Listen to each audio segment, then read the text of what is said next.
Just like the retro kicks that are coming out in the market, we throw it back as we take a trip through time. Ito ang reminiscing episode ng Kicksplorer, hatid sa inyo ng www.sports5.ph. Ako si James Velasquez, and now we are going to talk about the kicks that got you in the game.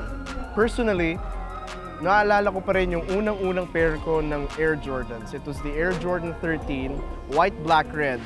The one that we call He Got Game because it came out in the movie He Got Game, so siya doon sa Washington. Binigay siya sa akin ng mommy ko through her friend who lived in Chicago. So I got good grades, and my mom promised me if I had good grades, she'd get me the sneakers that I wanted. Lo and behold, pagkakuha ko ng report card ko, wala pa rin ako shoes. That's when my mom's friend from Chicago, my Tito Ruben, came back to the country and wanted to see me. So we went to a restaurant, and then he asked me, "So kid, you have good grades, right? Your mom told me you had good grades." So I said, "Yes, Tito." Tapos may dala pala siyang box.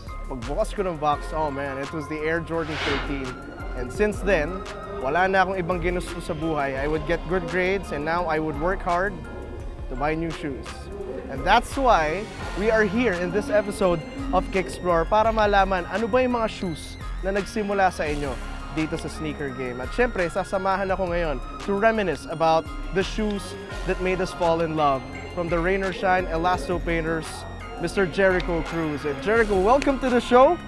Really glad to have you here. You know, we always talk about this on social media when we tweet each other, when we see each other, yung mga sapatos sa suot natin. Ikaw, in particular, what shoes really got you into sneakers? First of all, I really love 11s and the 13s. So comfy, and it looks good, you know what I'm saying? Look good, you play good, right? Play good. So ngayon, Jericho, we also got to test the Air Jordan 13 on the court earlier. So itong Air Jordan 13, it came out in 1997. One of the last shoes na suot ni Michael Jordan during the 1997 to 1998 championship.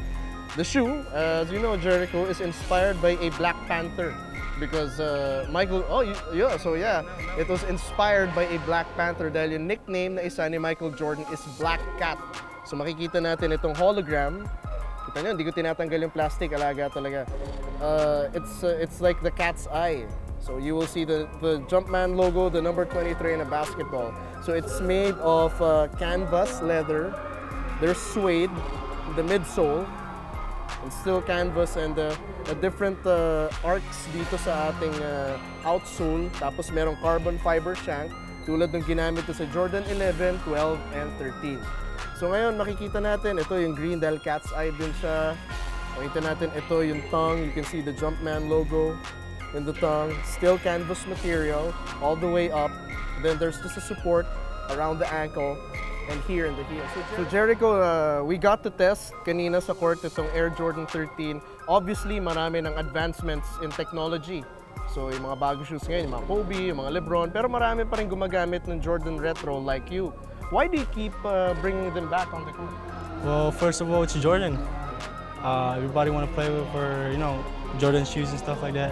So like for me, playing with the 13s, I like it because it has a good grip and it's comfy inside. It's pretty soft. So like what I wear from before I got injured, and I feel like masyadong masikip yung sa side niya.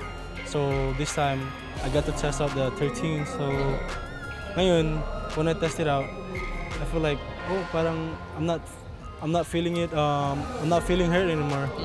So I feel comfy wearing it. Okay, so yung game mo, Jericho, is aggressive. You like to drive hard to the basket. You like to finish strong. You talked about the grip. We used it on a rubber court. Do you think it will fare better on a wooden court like the Big Dome? Yeah, exactly. Because we practiced in Nega, and in Nega, diba, it's same as Arnetta. It's a wooden court.